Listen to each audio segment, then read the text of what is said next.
Bienvenue à notre programme Parole de vie. Pour vous servir dans la joie, je vous dis à tous un chaleureux shalom de la part du pasteur Walter Zanzen qui est venu de Genève en Suisse pour vous servir.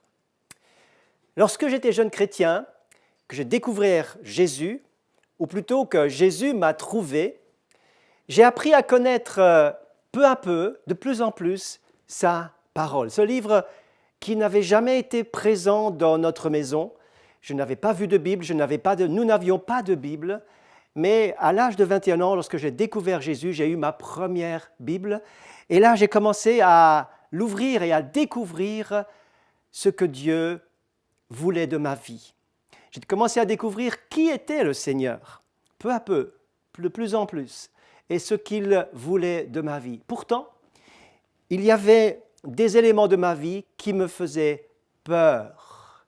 J'avais peur de tout ce que Dieu pourrait éventuellement me demander. J'avais une certaine crainte, une certaine peur, une certaine appréhension de la volonté de Dieu. Je me disais, si le Seigneur m'envoie dans tel ou tel endroit, je serai malheureux.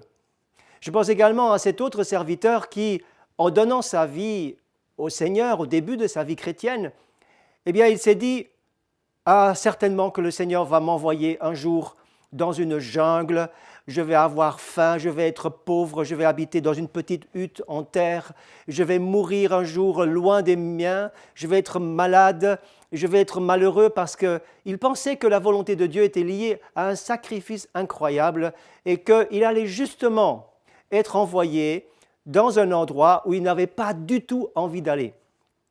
Donc, j'ai un petit peu eu cette pensée aussi dans ma propre vie. Et à un moment donné, je me suis libéré et j'ai pris confiance, j'ai appris à connaître l'amour de Dieu, la bonté de Dieu, la grâce de Dieu. Et puis, j'étais prêt à faire sa volonté, mais il y avait un point encore qui résistait. Je me dis, Seigneur, je suis prêt à faire ce que tu me demandes, mais si tu me demandes d'aller là, et j'avais sur une carte un point précis où je désirais surtout ne pas être envoyé. Seigneur, je ne veux pas être envoyé dans cet endroit. Et là encore, je suis resté avec cette question et le Seigneur m'a bien sûr respecté dans mon cheminement. Et avec le temps, eh bien, j'ai appris, parole de Dieu en main, avec ce message que je voudrais partager avec vous, qui m'a fait avancer, qui m'a fait évoluer, pour que je puisse comprendre ce qui est marqué dans Romains chapitre 12, verset 2, que la volonté de Dieu est bonne, agréable et parfaite. Je voudrais vous communiquer ce message aujourd'hui. La volonté de Dieu pour vous, ce n'est pas briser vos rêves, casser votre élan, votre enthousiasme et vous empêcher d'être heureux, de vivre, je dirais, de vous éclater. Bien sûr, ce sera toujours dans les limites de ce que Dieu autorise dans sa parole, bien sûr, mais la volonté de Dieu est bonne, agréable et parfaite pour chacun de nous. Et Dieu désire que vous puissiez réussir votre vie pleinement en étant au centre de sa volonté, non seulement par contrainte, non pas par obligation, mais par choix délibéré, par volonté. La volonté de Dieu est bonne, agréable et parfaite. Ainsi, il y a bien des gens qui ne lisent pas beaucoup la Bible parce qu'ils ont peur de découvrir quelque chose que Dieu leur demanderait qu'ils n'auraient pas envie de faire. Ils ne veulent pas être trop proches du Seigneur, pas trop proches de la lecture biblique, parce qu'ils ont peur de découvrir des choses que Dieu pourrait leur demander et qu'ils n'ont pas envie de faire. Mes amis, cela nécessite une transformation de cœur pour adhérer à ce que Dieu veut, pour aimer ce que Dieu aime, pour chérir ses projets et ses plans. Nous avons besoin d'être transformés à son image. Transformés à son image, c'est le but ultime de la volonté de Dieu pour chacun de nous. Il y a même des personnes qui ne viennent pas dans les assemblées, ne viennent pas au culte quelque part, ne vont pas à l'église parce qu'ils pourraient entendre un message qui les remettrait en question, qui les remettrait dans l'éclairage de la parole de Dieu, qui leur donnerait d'être éclairés et informés, instruits selon la pensée de Dieu, et qu'après, ils s'en aillent avec le cœur culpabilisé parce qu'ils n'ont pas envie de la faire. Mes amis, il y a une différence entre connaître la volonté de Dieu et aimer la volonté de Dieu.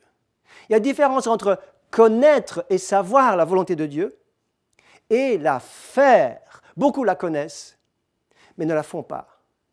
Beaucoup savent ce que Dieu dit. Ils connaissent les instructions bibliques, mais ils ne le font pas. Et j'aimerais vous aider, vous encourager à changer. La vie doit être un changement. Nous devons quitter les voies humaines pour nous orienter sur le chemin étroit de sa volonté où nous sommes transformés. Car tous les chemins ne sont pas des chemins de transformation. Notre propre chemin, c'est un chemin où nous refusons la transformation. Nous sommes naturellement résistants au changement. Mais Dieu te dit, fais-moi confiance sur le chemin étroit. Je serai avec toi et je vais m'occuper de ton éducation et de ta transformation pour que tu sois semblable à l'image du modèle parfait qui est Jésus. Comment découvrir sa volonté? Comment aimer sa volonté? Vous savez, tout commence par une vraie rencontre avec Dieu. Je ne parle pas d'une rencontre avec notre tête ou adhérer à une religion. Je parle d'une rencontre où il y a eu une révélation du ciel dans ma vie, une révélation du Père, révélation de Dieu dans ma vie, où je suis touché au fond du fond, et où cela commence à changer ma vie. Il faut ce que la Bible appelle un miracle de changement, de transformation qui s'appelle la nouvelle naissance. Jésus va dire, si vous ne naissez de nouveau, vous ne pouvez connaître le royaume de Dieu, vous ne pouvez pas entrer dans le royaume de Dieu.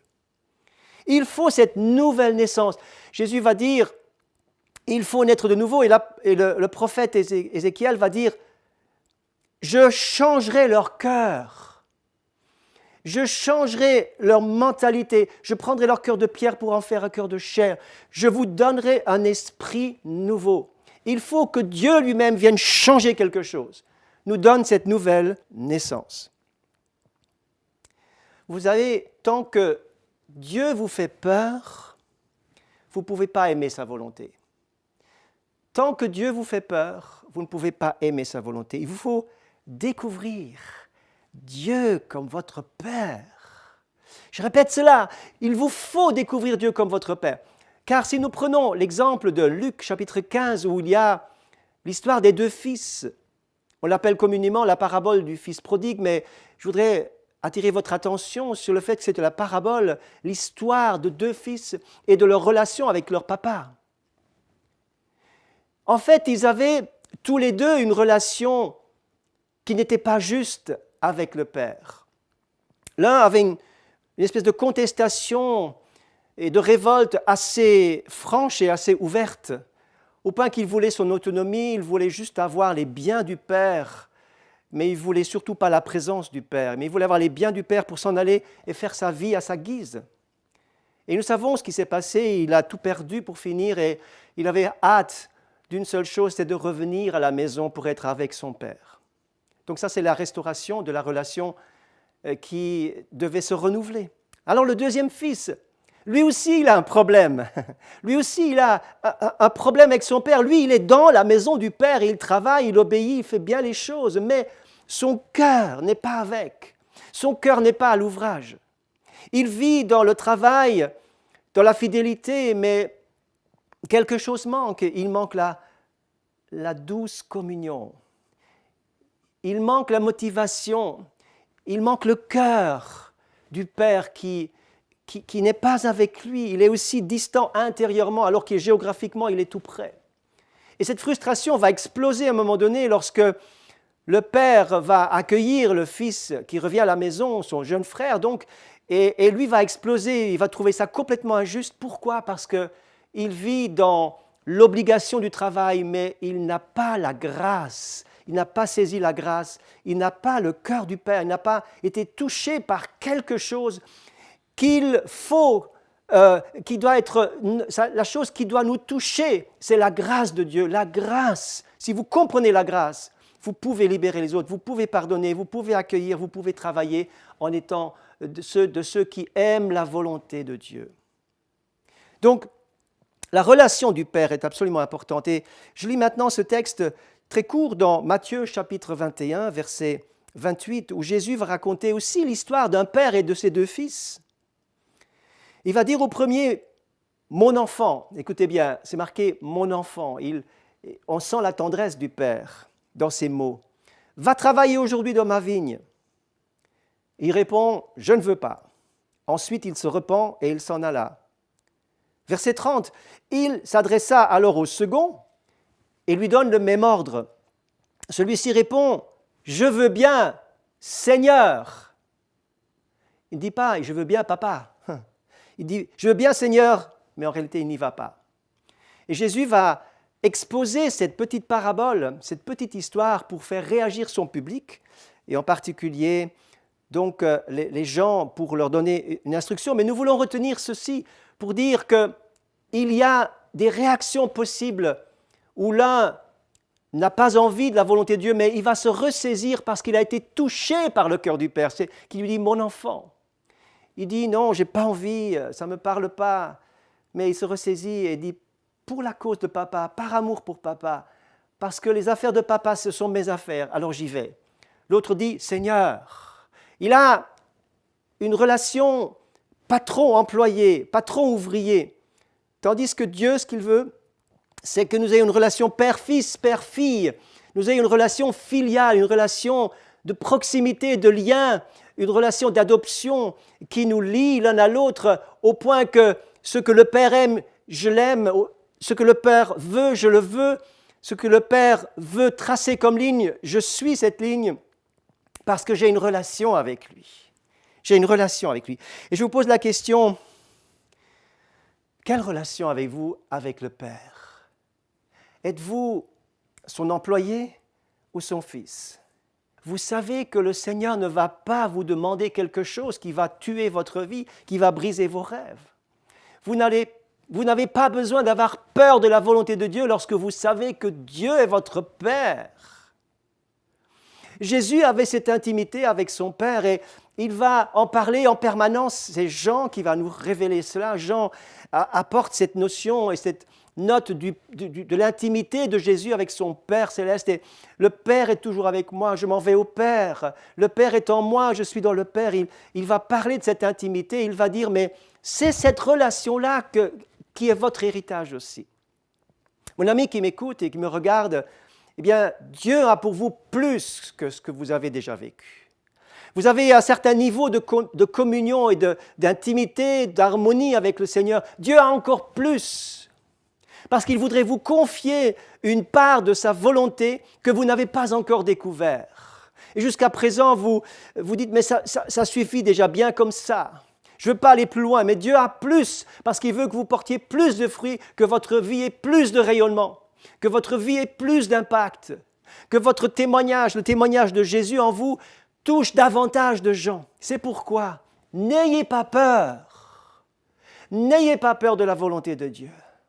Enlevez cette peur. Dites au revoir à cette peur. Dites au nom de Jésus, je refuse cette peur. Et comment?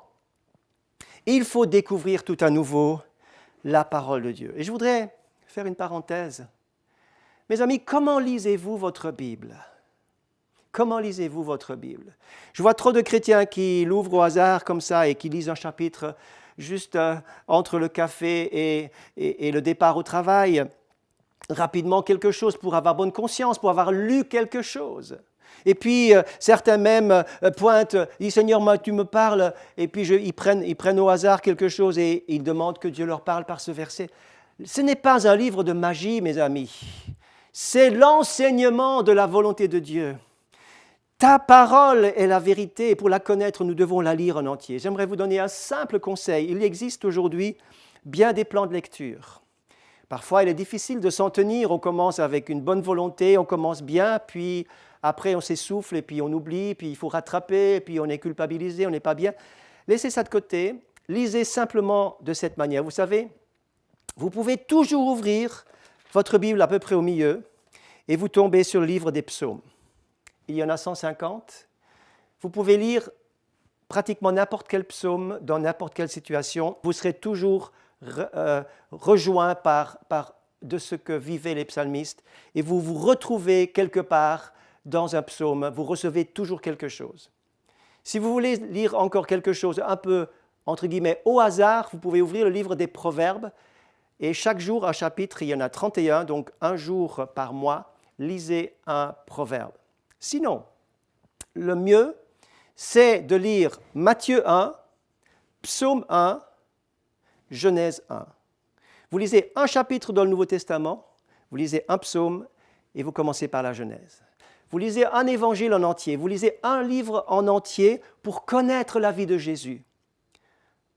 Ensuite, vous lisez encore un autre évangile. Après, lisez Actes, l'histoire de la première Église. Puis après, vous commencez les lettres de Paul. Mais prenez en parallèle Psaume, Genèse et Matthieu, le Nouveau Testament, et avancez tranquillement à votre rythme, sans pression, dans la mesure où vous recevez quelque chose. C'est ça qui est important. Si possible, ne quittez pas cette parole tant que vous n'avez pas reçu quelque chose pour votre journée. Donc Jésus nous invite à être libérés de toute fausse image que nous avons de Dieu, afin que nous puissions être libérés des peurs de la volonté de Dieu. Mais il faut aller plus loin maintenant, et il faut non seulement être libéré des peurs, mais il faut maintenant aimer la volonté de Dieu. Aimer la volonté de Dieu. Aimer la volonté de Dieu vous donnera de la joie, vous donnera de la paix, vous donnera de trouver le sens à votre vie, vous donnera de l'énergie. Aimer la volonté de Dieu, c'est une motivation, c'est un moteur qui vous tire en avant. Aimer ce que Dieu aime, ça va résonner en vous, ça va vous motiver, ça va vous emballer, vous enthousiasmer. Et vous serez tellement au centre de la volonté de Dieu, tellement au centre de votre objectif lorsque vous faites cette volonté de Dieu. Et vous allez dire, mais en réalité, je suis fait pour ça. C'est mon appel, c'est ma priorité.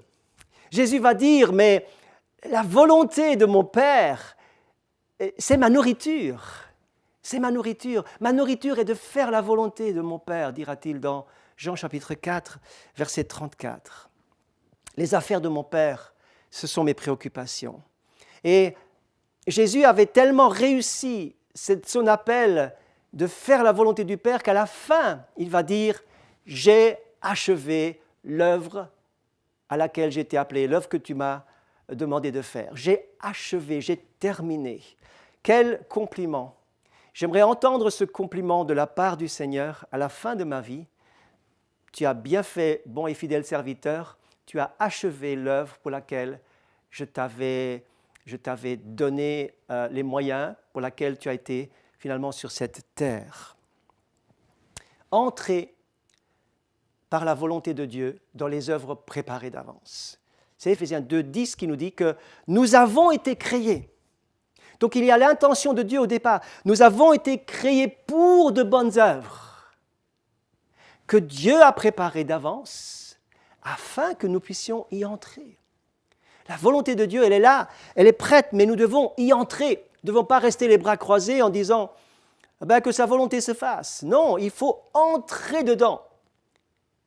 Il faut enlever les petits obstacles qui traînent et qui parfois sont des fausses excuses pour dire « Ah ben oui, mais je ne suis pas appelé à faire ça, ou je ne peux pas, ou je n'ai pas la force, je n'ai pas le temps. » Non, entrez dedans maintenant.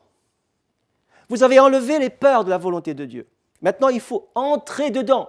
C'est là que votre vie devient une réussite. C'est là que vous accomplissez quelque chose. C'est là que votre vie porte du fruit, qu'elle aura de la force. Je voudrais courtement voir avec vous quelques éléments pour entrer pleinement dans la volonté de Dieu. La condition de base, je l'ai déjà abordée, mais la condition de base, je mettrai le mot maintenant dessus, c'est être d'accord d'obéir. Je connais trop de personnes qui connaissent, je l'ai dit tout à l'heure, qui connaissent les choses, mais qui ne les font pas. Par insouciance, par crainte, par paresse, par différentes raisons, par refus, parce que d'autres le font et ils n'ont pas besoin de le faire. Parfois, nous ne voulons pas mouiller notre chemise parce que j'aimerais qu'il y ait ce réveil du cœur aujourd'hui, ce réveil du cœur qui vous permet et qui vous donne un esprit décidé et déterminé pour faire la volonté de Dieu. F-A-I-R-E, faire la volonté de Dieu. Beaucoup se disent, oui, mais comment je peux savoir? Comment je peux entendre la voix de Dieu? Lisez votre Bible. Écoutez le Saint-Esprit. Allez dans les rencontres dans votre église où dans la prédication, il y a des choses pour vous. Si vous vous attendez à Dieu, il vous parlera. Regardez aux circonstances, soyez attentifs. Je connais trop de gens qui disent « Oui, mais je ne sais pas ce que je dois faire, je vais aller consulter un prophète. » Mes amis, nous ne sommes plus dans l'Ancien Testament où les gens couraient consulter le prophète. Vous avez reçu le Saint-Esprit. Avez-vous reçu le Saint-Esprit? Alors vous pouvez entendre la voix de Dieu pour vous-même. Je vois encore d'autres personnes. Alors je ne dis pas que ce n'est pas bon d'aller vers un serviteur de Dieu pour avoir un entretien et recevoir son conseil ou ses impressions.